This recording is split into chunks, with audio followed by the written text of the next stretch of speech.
కుదరని పని. ఇంకో విషయం, ఈ ఆలయాలకు సంబంధించి కమిషనర్లు కానీ ఈవోలు కానీ తాత్కాలిక ప్రాతిపదికన అంటే పర్మనెంట్గా శాశ్వతమైన కమిషనర్లు శాశ్వతమైన ఈవోలు లేకపోవటం కూడా ఇలాంటి తప్పిదాలకి ఒక కారణంగా నిపుణులు చెప్తున్నారు. కేవలం ఇన్ఛార్జ్ బాధ్యతల్లో ఉన్న వాళ్ళే ఉంటున్నారు అని. ఎవరికి బాధ్యత అప్పచెప్పినా వాళ్ళు దాన్ని సంపూర్ణంగా నెరవేర్చాల్సిన అవసరం ఉంది. ఈవో అమెరికాకి వెళ్ళారు.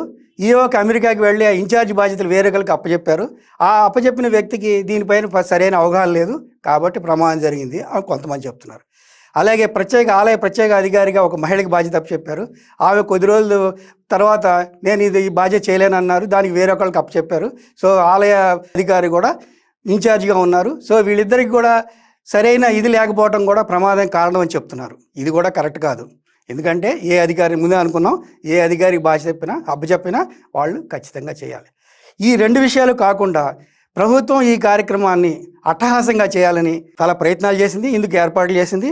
మంత్రులకు కూడా బాధ్యత అప్పచెప్పింది. ఆలయాల్లో రివ్యూలు చేశారు. ఎంతమంది మంత్రులు ఈ ఆలయంలో ఉన్నారంటే హోంమంత్రి అనితతో పాటు డోలా వీరాంజనేయ స్వామి, ఈయన ఇన్ఛార్జ్ మంత్రి అండి.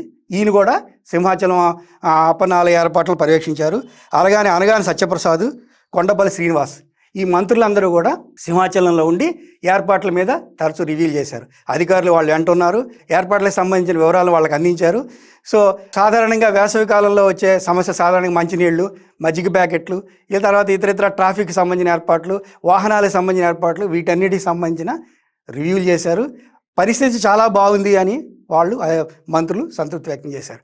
కానీ ప్రధానంగా దీనికి కాంట్రాక్టర్ నిర్మాణాలు ఎలా చేశారు అన్న విషయాన్ని ఎవరు అంత సీరియస్గా తీసుకుని ఉండరు. ఊహించని కోణంలో ప్రమాదం జరిగిందని కూడా చెప్పుకోవచ్చు మనం. కానీ అలాగని దీని నుంచి ఎవరు తప్పించుకోలేరు. ఆలయ అధికారులు తప్పించుకోలేరు. దీన్ని పర్యవేక్షించిన మంత్రులు తప్పించుకోలేరు. ప్రభుత్వం కూడా మా పని మేము పూర్తి చేస్తాం, ఏదో ప్రమాదం జరిగిందని ప్రభుత్వం కూడా అనుకోవటానికి వీల్లేదు. ఈ కార్యక్రమాన్ని మరింత జయప్రదం చేసి రాష్ట్ర ప్రతిష్టను ముందుకు తీసుకెళ్లాలని ప్రభుత్వం భావించింది. ఆ దిశగానే ఏర్పాట్లు కొనసాగించింది. కానీ అనుకోని అపశృతి జరిగింది. ఈ అపశృతి జరిగింది అని ప్రభుత్వం సరిపెట్టుకోకూడదు. దీనిపైన కఠిన చర్యలు తీసుకోవాలి. ఇలాంటి సంఘటనలు పునరావృతం కాకుండా ఏం చేయాలి, ఎలాంటి నిర్ణయాలు తీసుకోవాలని ప్రభుత్వం ఆలోచించాలి.